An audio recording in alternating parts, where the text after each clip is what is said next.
Georgia defense on film, did you think, hey, I thought I was out of the NFL? There's no doubt. Extremely talented group, extremely well coached, play physical, play violent. There's a reason why they're the best defense in the country.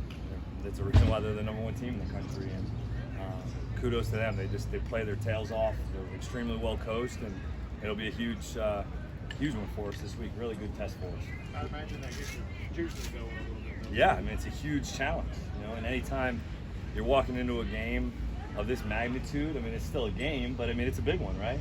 And, I think our players understand that, but it's not too big at the moment. I think we're just trying to get better still, but I do believe our players will rise up and play their tails off.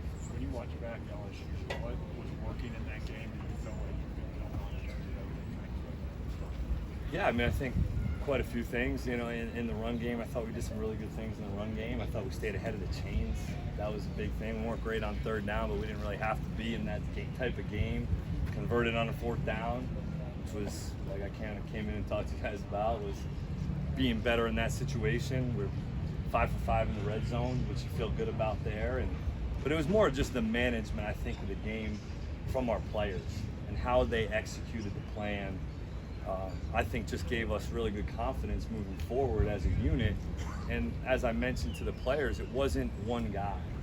It wasn't the Wandell show. It wasn't this guy. It wasn't that guy. It was so many different players contributed to the win, at all positions, which just gives our team more confidence. And that's really ultimately where we need to go.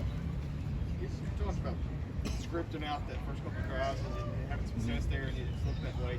How much more important is that this week? Huge. I mean, huge. These guys just very well coached. They're similar to Florida in a lot of ways, where you might not get more than one chance to expose them on something that you're trying to dial up. Against Florida, first third down of the game, we have it, we don't throw it. Next time we come back to it, they had it fixed. So we just can't miss our ops in this game, and in any game, really. You just can't miss ops. You just need to take care of it and strike when you can and when you have the right looks. But at the end of the day, it's really about our players making plays. If you watch all the games against Georgia, the people that have had success and the guys that have competed with them, players are making plays. Guys are rising to the occasion, making plays. Yeah, scheme is definitely involved, for sure. But this is a great op for our players to go out and be special. Speaking of that, since Georgia's been so good in the red zone, especially defensively, how big are those explosive plays and you guys have to make? Yeah, and they haven't given up a ton of, a lot of some go balls, excuse me. They've given up some go balls. Those are more one-on-one opportunities. They're playing a little bit more zone coverage than they used to.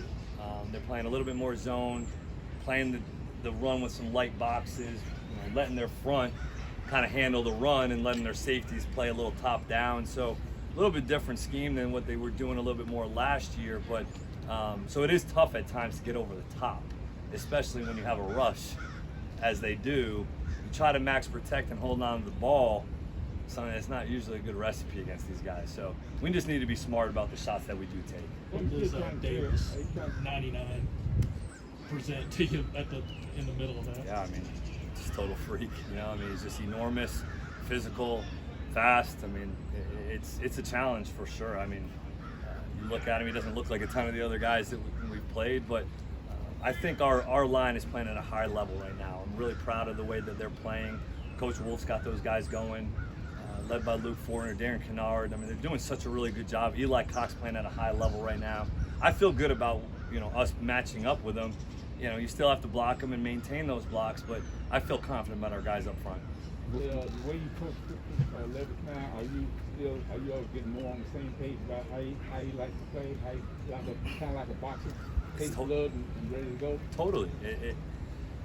It looks like he likes to get hit early at times, and it kind of wakes him up and gets him going in the flow of the game, and sometimes that's normal. And he's just such a competitor and wants to win, wants to do everything so well that it's our job, like you mentioned, like a caddy, just slow him down a little bit. Hey, next shot, next play, next throw, and just trying to stay as a partner for him, as somebody that can just help guide him throughout a game, and just continue to get better and better. you run the ball well. They stop the run very well. Yeah.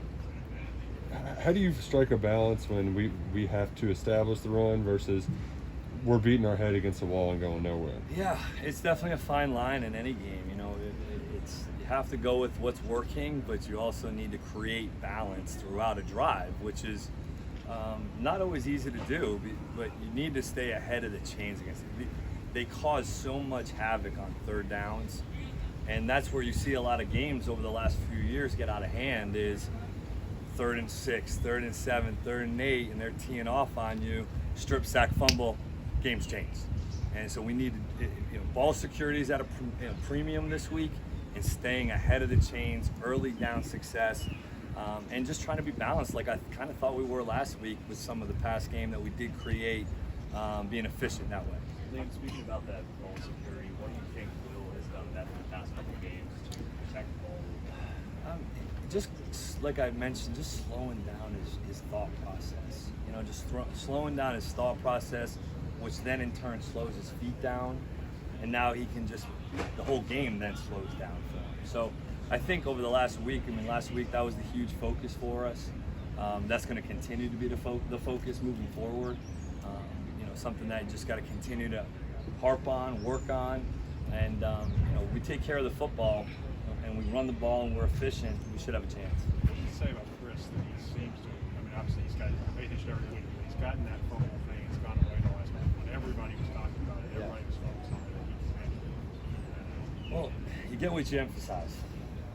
We've emphasized ball security every day since, and knock on wood, and that's just as much as on them, it's on us to emphasize that every single day. And you get what you get out, what you work at.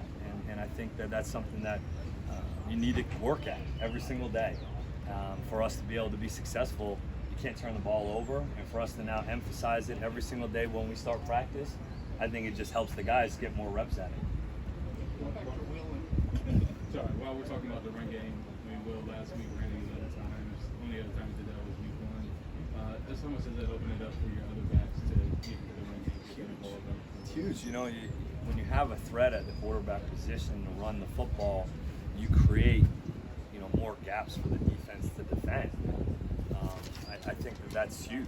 When you can have a quarterback be able to run the football, keep the defense off balance, whether he's going to give it or pull it, he does a nice job at really riding some of those zone reads and giving the defense the illusion that he's handing it off, and then he pulls it, and ended up working out pretty well for us last week. And he made a couple scrambles that extended drives, and one was a broken play, and the long one was kind of a broken play.